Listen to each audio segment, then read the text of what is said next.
सत्तू और उसकी पत्नी का गाय का घी बेचने का बहुत बड़ा व्यापार था। धीरे धीरे उनका व्यापार बहुत नुकसान उठा रहा था। लोग उनका घी खरीदते ही नहीं थे, क्योंकि गांव में और भी बहुत से लोगों ने गाय पाल रखी थी। उनका दूध, घी, मक्खन इत्यादि वो बाजार में बेचते थे। हर किसी को हमेशा सत्तू का सामान पसंद नहीं आने लगा। इस बात से सत्तू बहुत परेशान हो गया। एक दिन सत्तू की बेटी जब स्कूल से घर लौटी, पिताजी पिताजी कल स्कूल की फीस भरनी है, आपको ध्यान है ना? अरे बिटिया, फीस क्या? मुझे तो लगता है आगे मैं तुझे पढ़ा भी नहीं पाऊंगा, कुछ खिला भी नहीं पाऊंगा। कैसी बातें कर रहे हो आप? मैं ठीक कहता हूँ बिटिया। अरे हमारी 5 गायें हैं, लेकिन उसके बावजूद मेरा ना तो घी बिक रहा है, न मक्खन, न दूध। अरे पूरे गांव को एक ही व्यापार मिला था करने के लिए। तभी सत्तू की पत्नी उससे कहती है, ये कैसी बातें आप बच्ची के सामने कर रहे हो? मैं मानती हूँ व्यापार में बहुत घाटा हो रहा है, लेकिन कोई उपाय निकालो। बच्ची को पढ़ाना लिखाना है कि नहीं? मेघा अपने माता पिता को परेशान देखकर अपने पिता से कहती है, पिताजी, हमें टीचर ने सिखाया है कि व्यापार बढ़ाने के लिए नई नई योजनाओं का होना बहुत आवश्यक है, जो लोगों को लुभाएं, जो लोगों को ये बताएं कि हम कुछ अलग बेच रहे हैं। घी तो सभी बेचते हैं, आपको कुछ और करना होगा, जिससे आकर्षित होकर हमारे पास ग्राहक आएं। अरे ऐसा क्या करूं, तू ही बता दे। पिताजी, हमारे पास 5 गाय हैं, क्यों ना हम 4 गाय का रंग अलग अलग रंग से रंग दें? क्या कह रही हो बेटी? गाय का एक ही रंग होता है? अरे रंग बिरंगी गाय कभी देखी है क्या? वही तो कह रही हूँ पिताजी। अगर हम अपनी गाय को सुंदर खूबसूरत रंग से रंग देंगे, उन्हें सुंदर सुंदर पोशाक पहनाएंगे, तो लोगों को हम ये कह सकते हैं कि हमारे पास पंचरंगा घी है।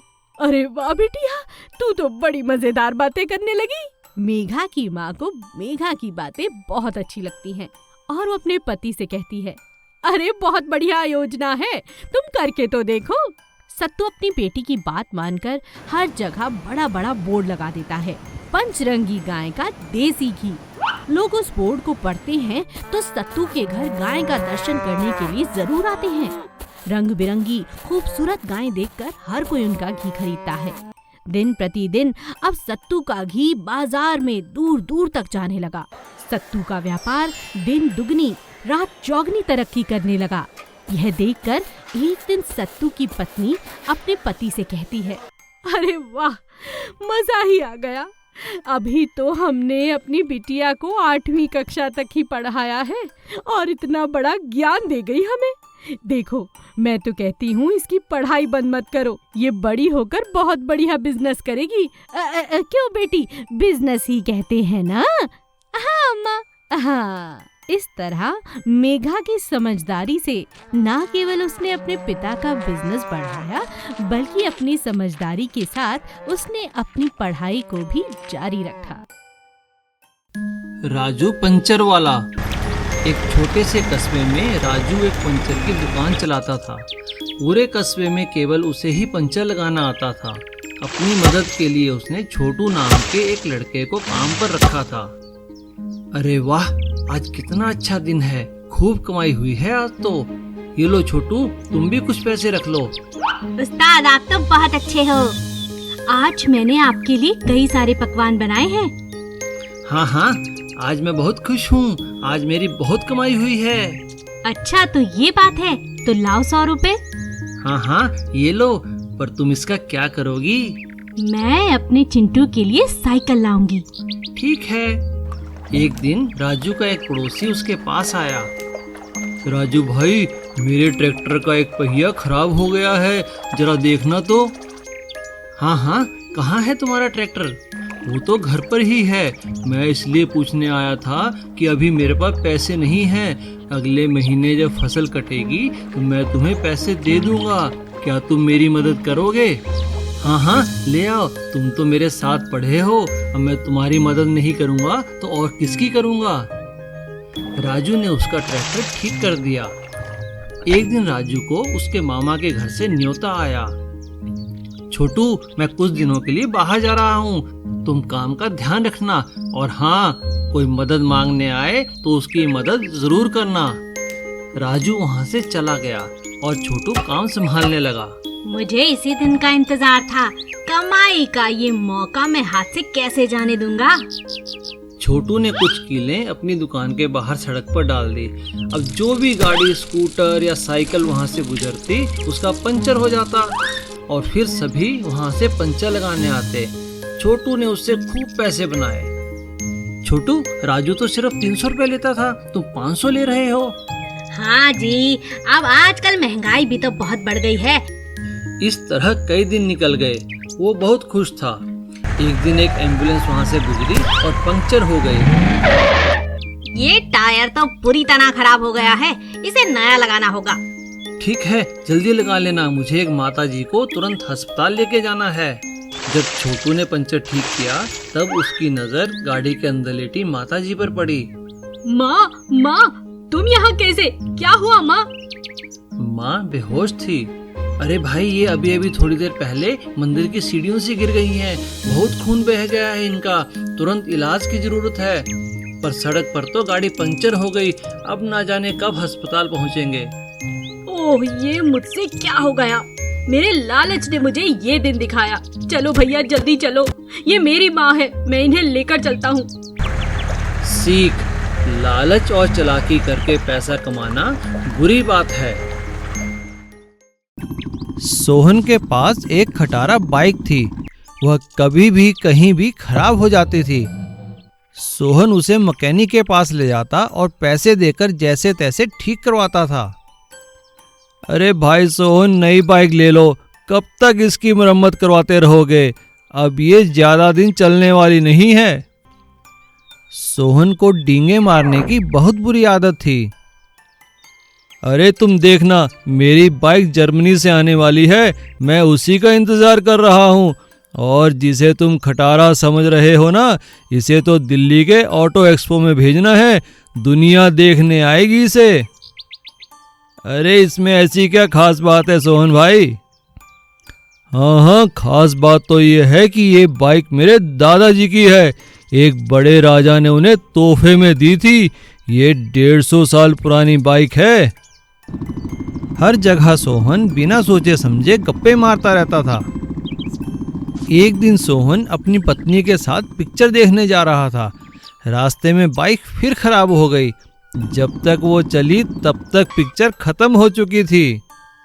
गुस्से में आकर उसकी पत्नी ने कहा, देखो जी, बहुत हुआ, आज के बाद मैं इस बाइक पर नहीं बैठूंगी।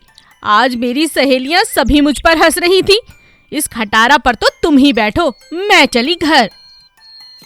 घर पहुंचकर सोहन ने अपने पड़ोसी की बाइक चुरा ली और उसे सुबह होने से पहले अपनी बाइक के साथ जोड़कर एक नए रूप में रंग दिया। सोहन अपनी पत्नी और बच्चों को लेकर पिक्चर दिखाने ले गया। सब बहुत खुश थे, लेकिन सोहन का पड़ोसी बहुत उदास था। उसने पुलिस में कंप्लेंट भी कराई, पर बाइक का कुछ पता ना चला। एक दिन एक पुलिस ऑफिसर सोहन को मिला। अरे सोहन, मुझे जरा पुलिस स्टेशन तक छोड़ दे। जी हाँ, चलिए, आइए बैठिए। अरे बड़ी अच्छी बाइक है भाई, एकदम अलग, कहाँ से लाए हो? सिडनी से लाया हूँ साहब, मेरे चाचा की वहाँ बाइक की फैक्ट्री है, आपको चाहिए तो बताइएगा जरूर। सोहन की बातों पर अफसर को शक हुआ। अरे आओ सोहन, बैठो, तुम्हें चाय पिलाते हैं। सोहन खुश हो गया और अफसर के इशारे पर उसकी बाइक की तलाशी हुई और पता चला कि ये तो चोरी की बाइक है। अच्छा साहब, मैं चलता हूँ, चाय के लिए धन्यवाद। अरे रुको रुको, अभी कहाँ, अभी तो बस चाय ही पिलाई है, हवा खाना तो बाकी है। चलो हवालात में, चोरी करने और गप्पे मारने का बहुत शौक है ना तुम्हें, अब यहीं बैठे बैठे खटमलों को अपनी गप्पे सुनाना। नारियल पे चढ़ने वाला मशीन। विष्णुपुर नाम के एक गांव में सुधाकर नाम का एक बड़ा नारियल का व्यापारी था। उसका एक बड़ा सा नारियल का खेत भी था। वह हर साल नारियल को बेचकर बहुत ही अच्छा पैसा कमाता था। इस साल भी उसके खेत में बहुत अच्छा नारियल का फसल हुआ, लेकिन इस साल लॉकडाउन की वजह से नारियल को नीचे लाने वाले कूली नहीं मिल रहे थे। सारे लोग उनके गांव को चले गए थे। उस गांव में सिर्फ एक ही नारियल तोड़ने वाला था, जिसका नाम दीपक था। तभी सुधाकर जाकर दीपक से बात करता है।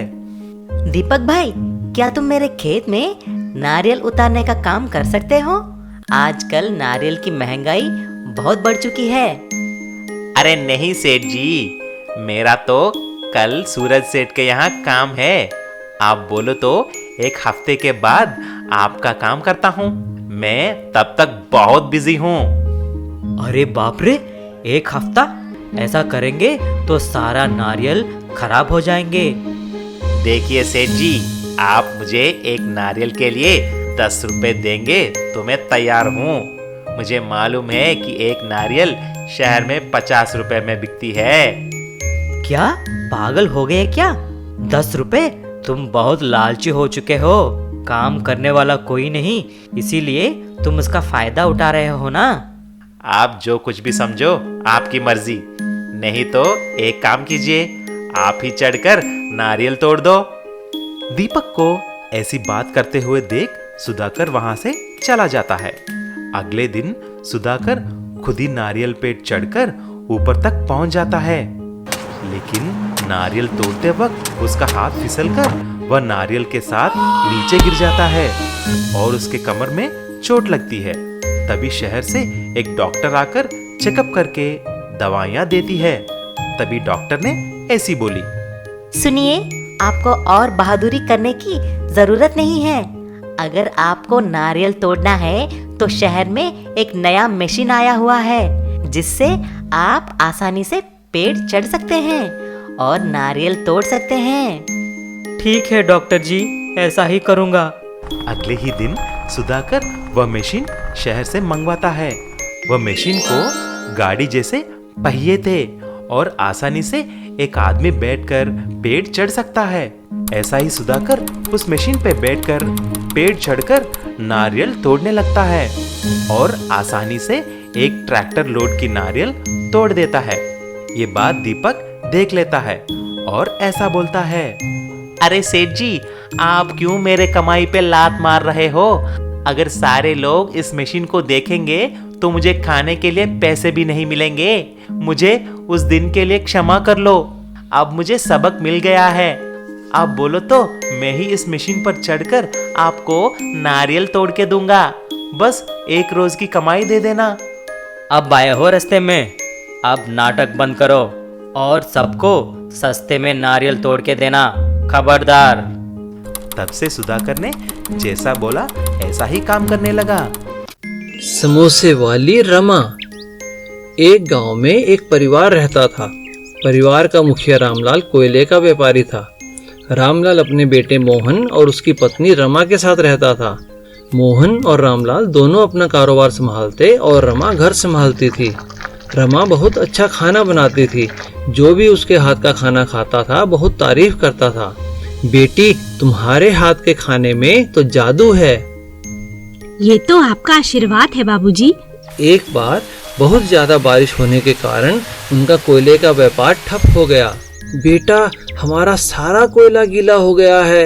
अब कोयला कोई नहीं खरीदेगा। हमारा तो बहुत नुकसान हो गया। पिताजी, आप चिंता ना करें, मैं कुछ और करता हूँ। व्यापार में हुए घाटे की भरपाई करने के लिए रामलाल को अपना घर भी बेचना पड़ा। वो लोग पास के एक छोटे से घर में जाकर रहने लगे। मुझे माफ कर दो रमा बेटा, काश हम एक बड़ा सा गोदाम बना लेते जिसमें अपना कोयला रखते। बाहर पड़ा रहने के कारण सारा कोयला गीला हो गया और हमें नुकसान झेलना पड़ा। कोई बात नहीं पिताजी, सुख दुख तो कर्मों का खेल है।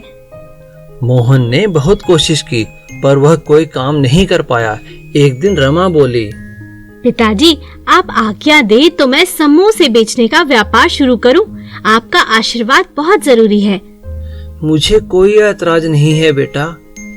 रमा ने अपने घर के बाहर ही समोसे का व्यापार शुरू कर दिया। वो इतने स्वादिष्ट समोसे बनाती कि लोग समोसे की खुशबू से ही खींचे चले आते। वाह रमा दीदी, तुम्हारे हाथ में तो जादू है। मैं तो रोज ये समोसे खाता हूँ, फिर भी दूसरे दिन मन नहीं भरता, फिर यहाँ आ जाता हूँ। रमा का समोसों का व्यापार दिनों दिन बढ़ने लगा। अपनी मेहनत से रमा ने खूब पैसे कमाए और उन पैसों को जोड़ कर भी रखा। पिताजी, ये मेरे बचाए हुए कुछ पैसे हैं। इन पैसों से आप फिर से अपना कोयले का व्यापार शुरू कर लीजिए। वाह बेटा, तुमने तो कमाल कर दिया। आज तुमने अपनी मेहनत से हमारे घर को बर्बाद होने से बचा लिया। अब मैं खूब अच्छे से अपना काम करूंगा, पर पहले गोदाम बनाऊंगा। सीख, मेहनत और लगन से किया गया काम हमेशा प्रगति कराता है।